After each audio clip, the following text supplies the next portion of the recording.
কেবল আইন সংস্কার নয়, ধর্ষণ প্রতিরোধে ন্যায় বিচার প্রতিষ্ঠার কোনো বিকল্প নেই বলে মনে করেন বিশিষ্টজনেরা। ধর্ষণ নির্যাতন রোধে আইনগত সুরক্ষায় করণীয় বিষয়ে জাতীয় প্রেসক্লাবে মতবিনিময় সভায় বক্তারা বলেন, সরকার, জনগণ ও বিচার বিভাগের সম্মিলিত প্রচেষ্টায় সামাজিক এই ব্যাধি নির্মূল করা সম্ভব। সোহেল সামির রিপোর্ট। সম্প্রতি দেশে ধর্ষণ ও নির্যাতনের মাত্রা বেড়ে যাওয়ায় উদ্বিগ্ন নারী সমাজ। করণীয় ঠিক করতে প্রেস ক্লাবে আলোচনায় বসে মানবাধিকার ও নারী সংগঠনগুলো। ধর্ষণ একটি সামাজিক সমস্যা। এটি প্রতিরোধে সরকার, জনগণ ও বিচার বিভাগের সমন্বিত প্রচেষ্টার উপর গুরুত্ব দেন সাবেক এই বিচারপতি।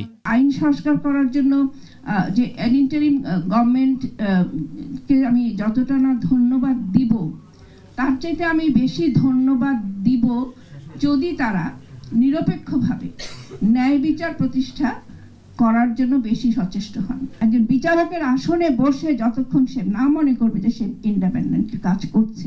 সামাজিক আপোসরফা, ডিএনএ ল্যাবের অপ্রতুলতার বিষয়গুলো আইন সংস্কারের মধ্যে নেই বলে অভিযোগ করেন বিশ্ববিদ্যালয়ের এই অধ্যাপক। একটা 14 বছর মেয়েকে তো বিয়ে দিতে পারছে, এবং বিয়ের পরে সে যখন তার স্বামীর সাথে তার কি সম্মতি দেওয়ার সেই মানসিকতা হয়েছে, সেই কথাগুলো কিন্তু আমাদের আসতে হবে। এ বিষয়ে নিজের মতামত তুলে ধরেন সিনিয়র এই আইনজীবী। একটা মেয়ে তার কোনো কিছু হারায় নাই। একটা জায়গায় গলা এখানে একটা কেটে গেলে যেরকম, সেখানে সে যদি কোনো কারণে সে ভিকটিম হয় আঘাত, সে আঘাত একটা, এইটা কিন্তু আমার মিডিয়াকে সেইভাবে কিন্তু আমাদের করতে হবে। কোনো নারী নয়, ধর্ষককেই প্রমাণ করতে হবে যে সে ঘটনার সাথে জড়িত ছিল কিনা। আমাদের আইনের মধ্যে আমরা এটাকে কিভাবে নিয়ে আসতে পারি। সোহেল সামি, 21 টেলিভিশন, ঢাকা।